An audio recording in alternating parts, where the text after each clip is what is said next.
DC load flow.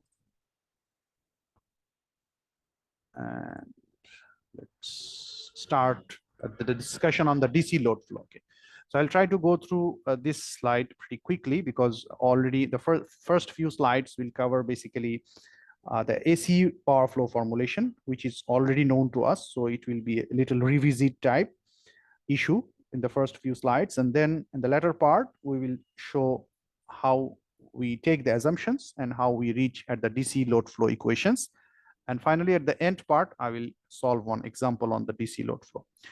So let's see the introduction on the load flow analysis. So basically, why do we undertake the load flow analysis? Because we want to find out, we want to achieve some information about the steady state operating point of a pretty large power system having many good number of generators and the transformers, the transmission lines. There could be shunt elements like shunt reactors, the shunt capacitors, and of course the loads. Okay, so the load flow analysis basically gives us the idea about the steady state operating condition. This is number one thing. Second thing, that this information is obtained for normal operating condition, means there is no contingency. Okay, so then in the normal operating condition, what do we mean? So this is the explanation of the normal operating condition. In the normal operating condition, we will come up with this set of criteria. So by normal operating condition means that the bus voltages that are present in the network under consideration should lie between its allowable limits, the minimum as well as the maximum limits. The generation for each of the generators present here in our power system network should also lie between its minimum as well as the maximum limits. And the line flows between bus I and bus J, it should lie within the maximum allowable limits. This is what is meant by the normal operating condition, that the voltage magnitudes, the power generation outputs, as well as the line flows, nothing is violated. Okay? None of the limits is violated. And by the steady state operating point, what do we mean? The steady state operating point, at that point, we will simply seek the information of the slack bus. I hope you remember what is the slack bus. This is nothing but the swing bus or the reference bus taken for solving the load flow problem. And we assume that the voltage angle is taken as 0. So that is the voltage magnitude. So the phase angle of that bus for that bus is taken as 0. So that is the reference bus. So three kinds of buses basically we dealt with. So we can have the PV bus, the PQ bus, and the slack bus. So for the slack bus, what is known? For the PV bus, we know the PGIs, and the V magnitude, VIs. For the PQ bus, we know the P demand and the Q demand. And for the slack bus, we know the V magnitude and the angle known as exactly 0. So these are the information already known for three different sets of buses. And the solution that we look out for is this. So for the slack bus, we look for the information that is not available. That means here we look for P and Q for the slack bus, these two. Then for this one, we look for the Q for the PV bus and the theta angle for the PV buses.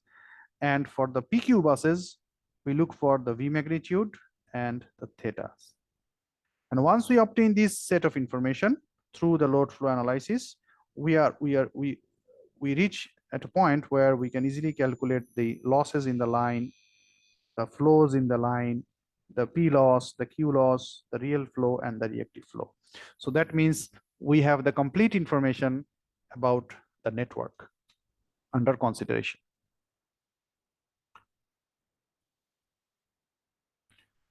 Okay, so once we have it, so this is about the basic load flow analysis, AC load flow analysis. And there are some features, there are some benefits or advantages with AC load flow analysis. The striking feature is that it provides us an accurate result, an accurate picture of what is actually happening in the real network. But the problem is that it requires to solve some set of nonlinear set of equations. As we said again, that the PI and QI that I mentioned, I've been mentioning every now and then, the PIs and QIs that we had, so PI and QI, these are again function of VI, Vj, Yij, summation, cosine, theta I minus theta j minus delta Ij, okay?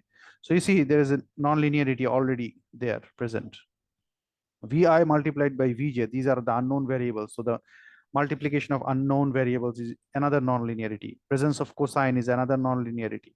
And similar kind of expression is present for the reactive power flow expression, sine theta I minus theta j minus delta Ij. So again, in this case, you have sine, presence of sine function, trigonometric function. So this is a nonlinearity. Vi multiplied by Vj, these are nonlinearities. So the nonlinear set of equations, you cannot solve it analytically. So no analytical solution is possible. And that's why we usually go for some sort of iterative technique or numerical technique like the Gauss-Seidel technique, the Newton-Raphson technique, the fast decoupled technique, and more recently compared to those three, the backward forward sweep method, and there are other methods. So accuracy is good. We need accuracy, that's okay. But at the expense of time, okay, at the expense of time. So so this is the one issue, one disadvantage. So because it is iterative in nature, so the time required is comparatively larger. However, if our target is to have some approximate knowledge of the network power flow, approximate knowledge about the network voltages, and also we need to have a quicker decision. Okay, we come to a certain situation where we have to decide very quickly about our control action or about our next step, okay, that what we are going to do. So in those cases, we actually cannot wait for the AC load flow solver to give us the solution, okay? So in those cases, basically, we will resort to the DC load flow counterpart. So this is the essence of DC load flow. When we need quick solution, and we need some approximate information. We don't exactly need to know what is the voltage, okay? Just we need to know whether the voltage is within the limits or not, whether the current flow through the line is within the limits or not, okay? So if this is the information and we also need it pretty quickly, in those cases, we will resort to DC load flow. So what are the benefits with DC load flow? Of course, the problems associated with the AC load flow are not present in the DC load flow. Means in the DC load flow, the equations that we will obtain will be linear in nature. They will not be nonlinear in nature. This is number one. Those will be linear in nature. And in the AC load flow, we said about the iterative property of the solution. The DC load flow, we will get a straightforward solution. We will see later on. Okay, so these are the benefits of the DC load flow. So let's have a quick recap on the AC load flow. If we have any bus I, so at that bus, whatever power is injected at this bus can be calculated by noting down the amount of generation and the demand at that bus. So if we subtract the demand from the generation at that bus, we can identify that what is the injection at that bus. So PI. So PI will be simply this minus this. So this much of power will be basically injected. That is my PI. So I can say simply a summing junction instead of this diagram. I can write it down like a summing junction. So this is plus, this is minus, PGI minus PDI. This is the summing junction, and this is basically our bus I. So this is our bus I. So this is the PI. This is the PI. Similarly, QI, simply you replace the P's by the Q's. So you will get the similar kind of picture. And similarly, we can get the reactive power injection at bus I. Now the current injected at this bus, in terms of the complex power, II. Okay, so what is this basically? So if I want to have the current injected instead of the power, so instead of the real power information or the reactive power information, if I want to know what is the current that is being injected into this bus, so for that we need to find out the expression of the complex power.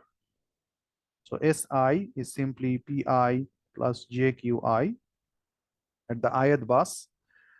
So and that is represented by VI phasor into II phasor conjugate. Okay, so this is what we can write.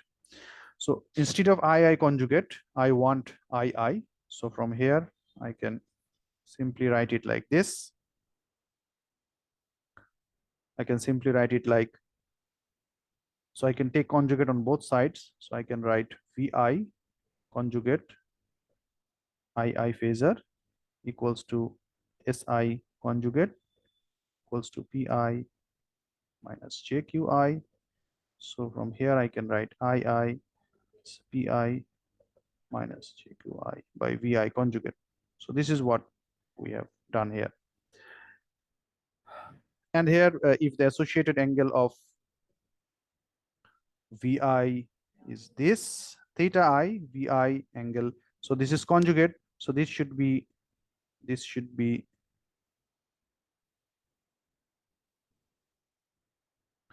VI. Oh, sorry. So this will be VI magnitude angle minus theta I because of the presence of this conjugate term. So then if theta I goes above, it becomes e to the power j theta I or angle theta I. So this is same as saying and phase angle theta I. Now we can also find out the injected current. The bus injected current array. So if I have n number of bus in the power system, n number of bus or n bus in the power system, so what will be the array? And if I try to group them in a column or a row vector, or a column vector, so like it will be I bus 1, I bus 2. This is the injected current array up to I n bus. So this is what is inside here. So the number of elements present would be n bus by 1, and that should be equal to the admittance matrix Y bus into the V bus array. So the dimension will be for the I bus, whatever dimension is there. For the V bus, the dimension will be same, and this is the matrix. The dimension will be taken this n bus and this n bus. So this will be simply n bus by n bus. This is simply saying I matrix equal to Y into V, or in other words, V equals ZI. So these are simply the same relationship. Now, the current injected at bus I in terms of bus admittance, current injected at bus I in terms of bus admittance. So what we do, ith bus entry. Okay, so from this list, if I want to find out, there is bus 1, bus 2, bus 3, n bus. So if I want to take the ith bus, so what I will get? So the ith bus will be simply, let's say the I bus 1. What would be I bus 1? So I bus 1 would be what? Y11, the first entry, into V1 plus Y12 V2, and like this up to Y1 n bus into Vn or Vn bus. So this is what we will get. And this thing we can write, instead of writing down in matrix vector multiplication, we can also write it down in terms of summation, summative form. So this is the summative representation. So j equals 1 to n bus yi j vj, and then I can express these phasors in terms of their magnitude as well as their angles, where the yij is simply, the magnitude of yij is simply square root of the conductance squared plus the susceptance squared. And the complex power injected at bus I, the complex power injected at bus I is SI is VI conjugate equals again VI, and II conjugate is simply the conjugated form of this. So if I take the conjugated form of this, what would I get? So I get VI as it is, and II conjugate means the conjugate of the whole expression over there. And we know that the conjugate only applies for a polar representation. This is the polar representation. Only the sign of the angles will be changed.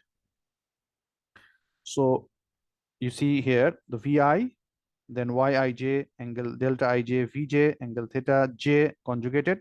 So then if I remove the bracket, what we will get, Vi phasor will be Vi magnitude, angle theta I. Then I have the summation j equals 1 to n bus Yij, delta Ij is the angle, so the angle will be changed. Vj, the magnitude remains as it is.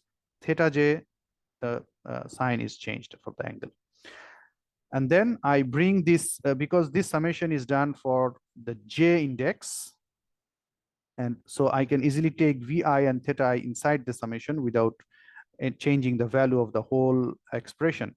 So simply I take Vi and theta I inside the summation, and then I get Vi magnitude, Vj magnitude, Yij magnitude, and I have three angles where the angle theta I is positive and angle delta Ij and theta j are negative. So this is what we get.